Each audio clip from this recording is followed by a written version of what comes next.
foi um incêndio num apartamento no Engenho Novo. Um homem morreu, uma mulher e 4 crianças estão feridas. E eu vou trazer ao vivo o Salutiel Filô, que está na porta do hospital e vai atualizar a gente com mais informações. Salutiel Filô, alô, alô. Boa noite, Salu.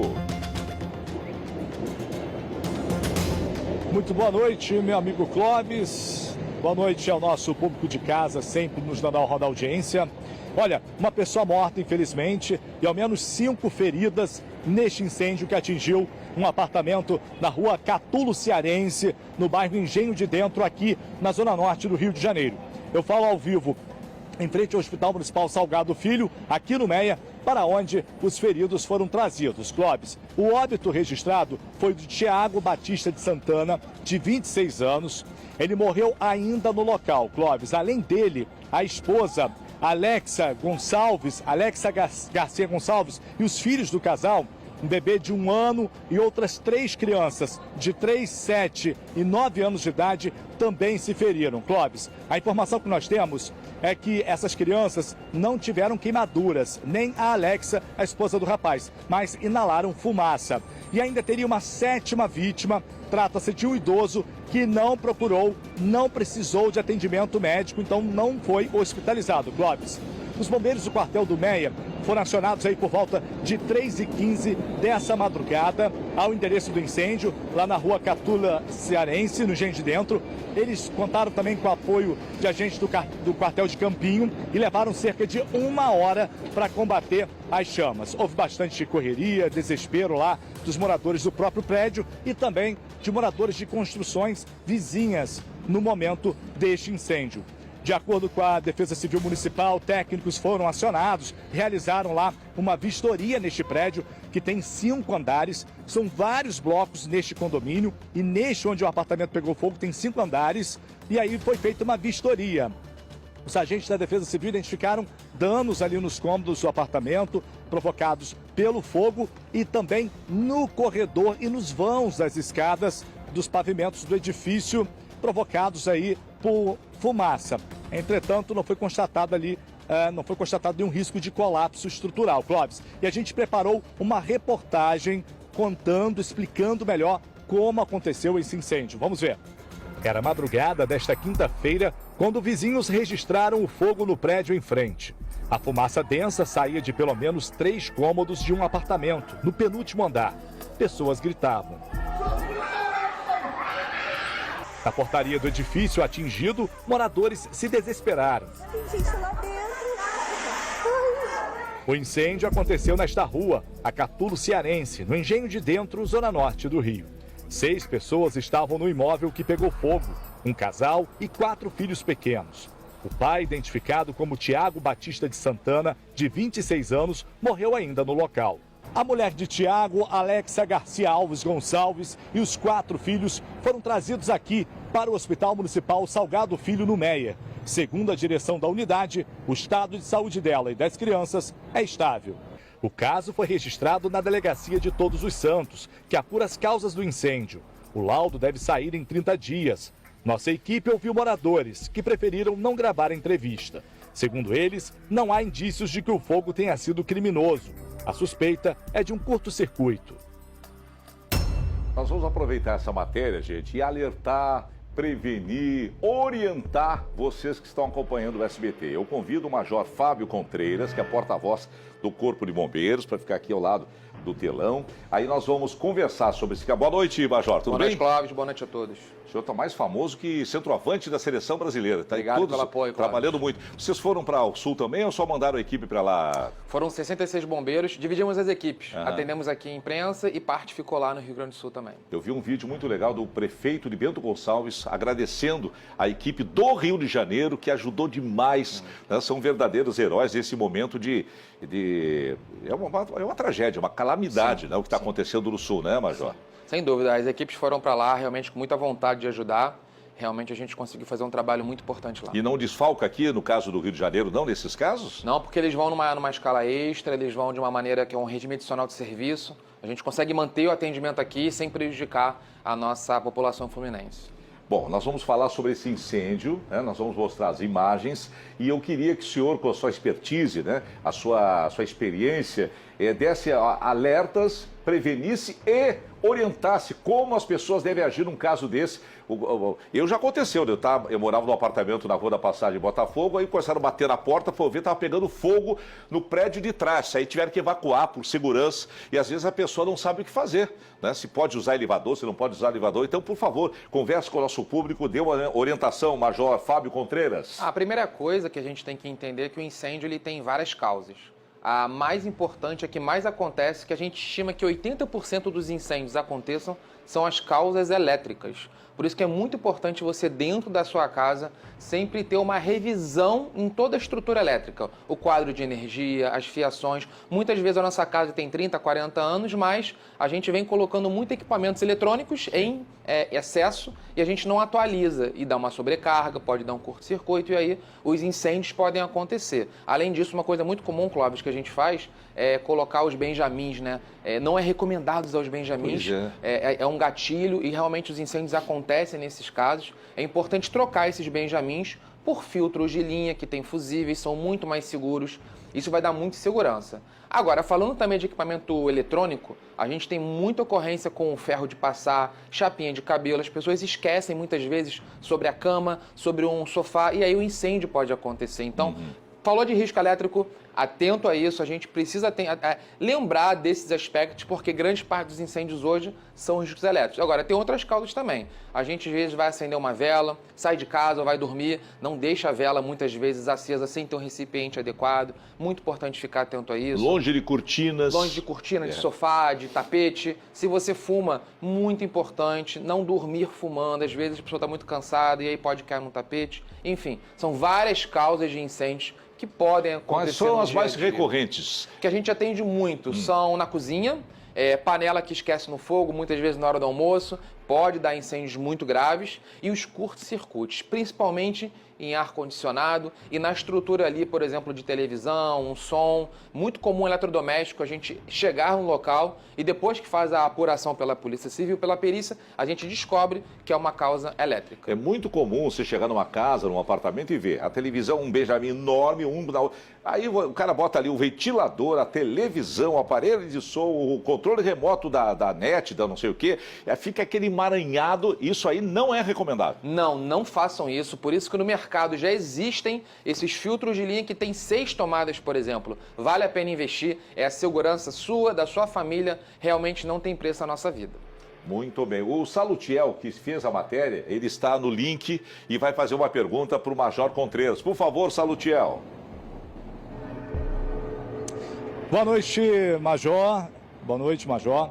É o seguinte, a gente tem em contato, né, lá no local do incêndio, né, muitas pessoas têm dúvidas em relação a como proceder quando acontece um incêndio. Eu gostaria de saber do senhor se realmente tem lógica aquela informação de que a fumaça ela tende a subir no ambiente e deixando geralmente um vão, a parte mais baixa do ambiente fechado, um vão sem aquela quantidade excessiva de fumaça. Muitas pessoas até orientam, tem aquela orientação que você deve andar agachado para sair desse ambiente de fumaça. Gostaria de saber se isso procede e aquela informação também de molhar um pano, quando você tem que passar por uma fumaça muito intensa, molhar um pano e colocar sobre o nariz, se isso também funciona, auxilia na filtragem ali da respiração, Major.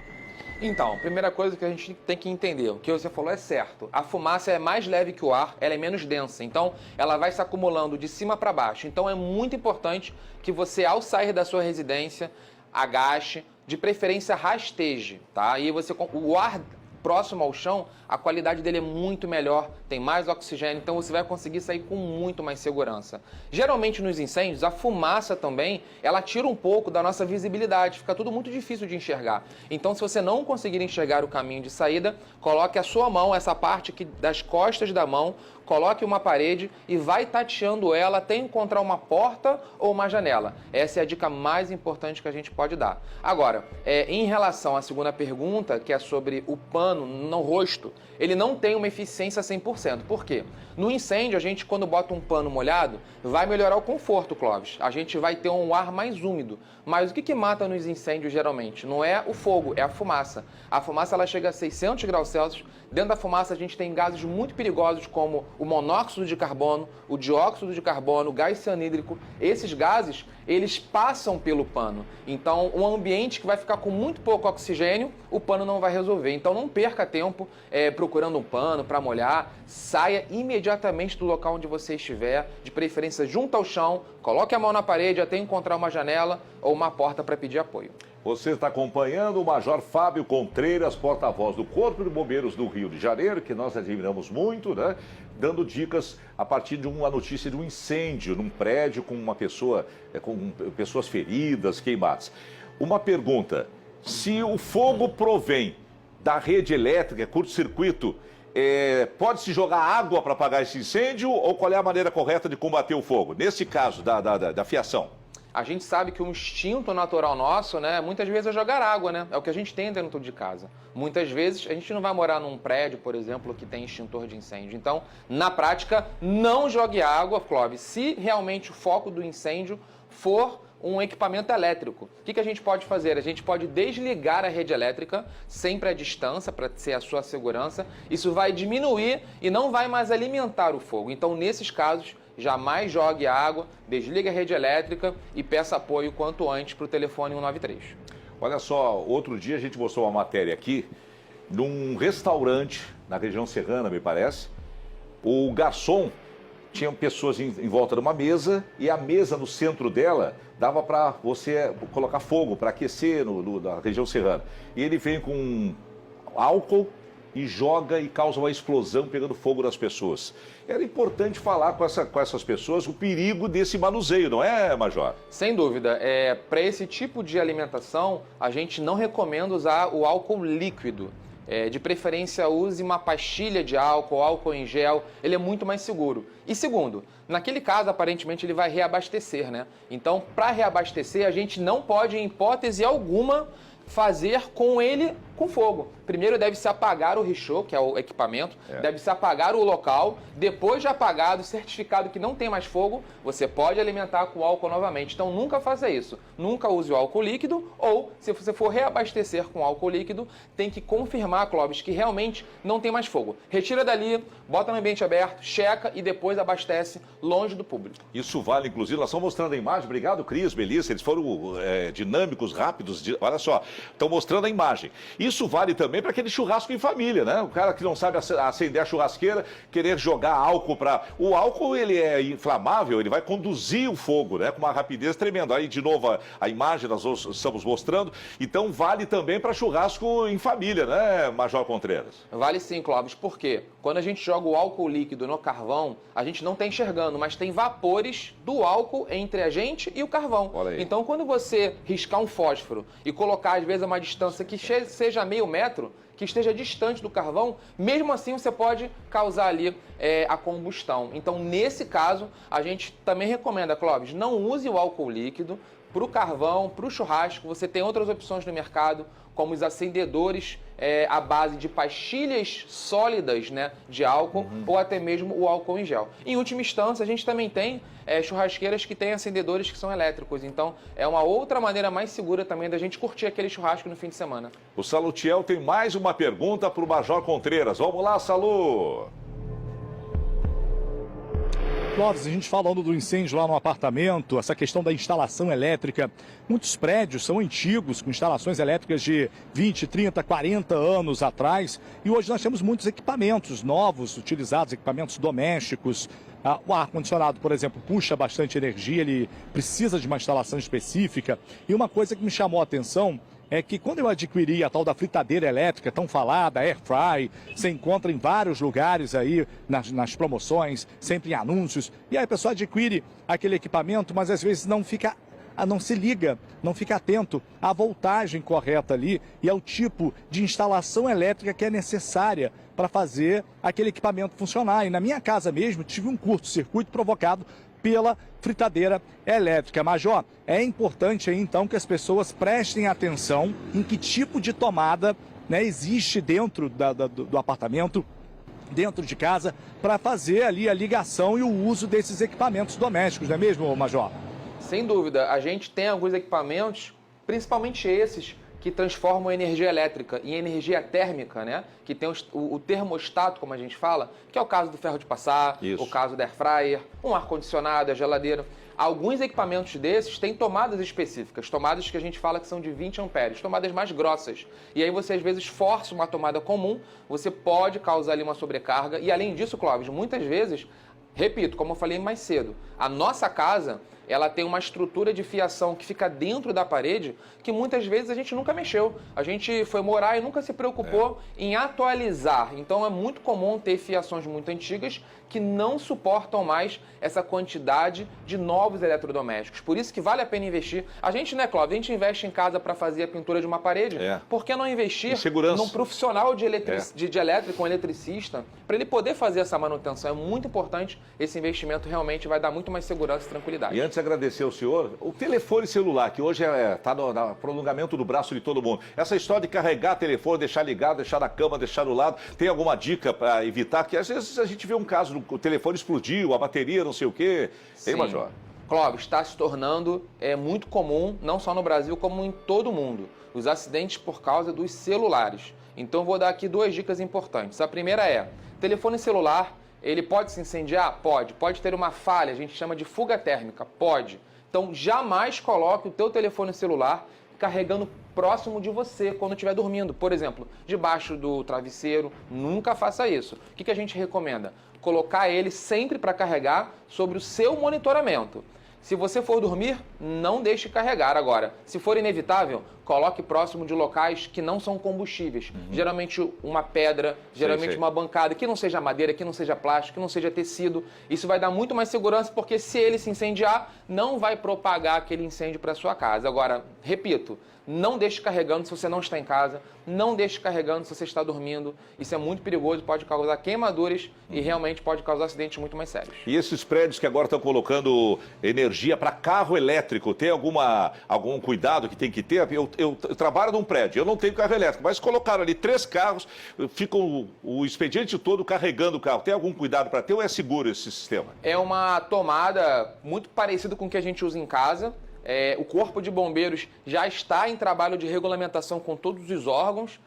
Isso é uma novidade para todo o país. A gente está buscando a segurança, a gente está fiscalizando os órgãos também para que a gente consiga dar mais segurança em qualquer local, que as pessoas vão agora carregar o carro, né? O carro elétrico está se tornando uma coisa muito comum no dia a dia. Muito obrigado, Major Fábio Contreiras, porta-voz do Corpo de Bombeiros. Obrigado pela orientação, por todos os alertas que o senhor fez e um bom trabalho, nossa admiração pelo trabalho de vocês, bombeiros do Rio de Janeiro, tá bom? Obrigado, Cláudio. Um abraço. Muito obrigado, boa noite. O senhor quer uma água, quer um café, uma sopa, alguma coisa? O que eu posso fazer pelo senhor? Eu estou bem, muito obrigado. Então tá bom, fique à vontade. Vai lá, Alex, leva ali